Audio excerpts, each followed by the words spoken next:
Maintenant, on va voir les planètes joviennes ou en fait les planètes gazeuses ou aussi appelées planètes géantes.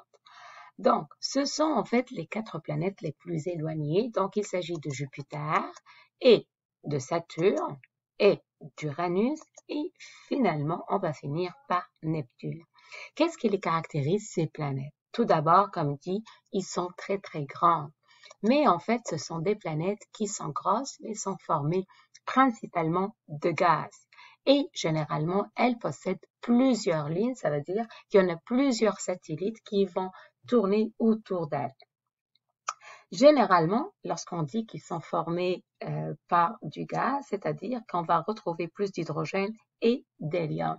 Et la distance qui les sépare vraiment du Soleil, elle est très très grande, elle est supérieure à 5 unités astronomiques, c'est-à-dire, rappelle-toi, unité astronomique, en fait, c'est la distance qui sépare la Terre du Soleil, qui est de 150 millions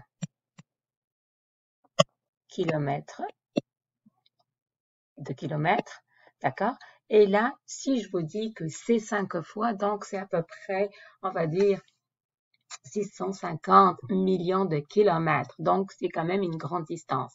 Donc, je peux dire qu'elles sont grosses, formées de gaz, elles possèdent plusieurs lunes et ils sont séparés. La distance est vraiment importante, 5 UA, c'est-à-dire 5 unités astronomiques. Qu'est-ce que c'est une planète naine? Donc, on a déjà défini une planète.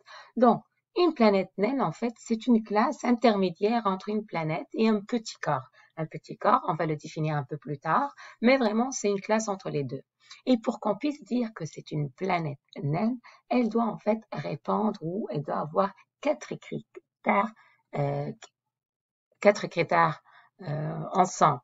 Donc, tout d'abord, une planète naine, c'est un corps céleste qui est en orbite autour du Soleil, donc comme les planètes. Elle possède une forme sphérique et rigide et dans l'espace qui entoure son orbite n'est pas en exemple de tout débris. Ça veut dire quoi? Ça veut dire que je vais retrouver plusieurs débris, par exemple des ceintures d'astéroïdes et d'autres choses. Et généralement, qui n'est pas un satellite. Ça veut dire quoi un satellite? Ça veut dire qu'il va tourner autour d'une autre planète. OK? C'est pas le cas. Rappelle-toi, une planète naine, c'est comme une autre planète. C'est comme une planète, donc elle doit tourner autour du Soleil. Elle doit tourner autour d'une étoile. Sa forme, elle est aussi sphérique. Mais ce qui vraiment la caractérise, il y a 2 choses. Tout d'abord, qu'elle est petite, donc, mais aussi que son orbite, là, il va toujours avoir vraiment des débris, des astéroïdes, et etc. Donc, maintenant, on va voir prochainement c'est quoi ou qu'est-ce que quelques exemples des planètes naines. Donc, le premier, c'est Cérès. On a aussi Makemake. On a aussi Pluton. Qu'est-ce que un satellite naturel? Rappelle-toi, on a déjà défini une planète. Une planète, c'est un corps céleste qui tourne autour d'une étoile. Un satellite naturel, en fait, c'est un corps céleste, mais par contre, il va tourner autour d'une planète.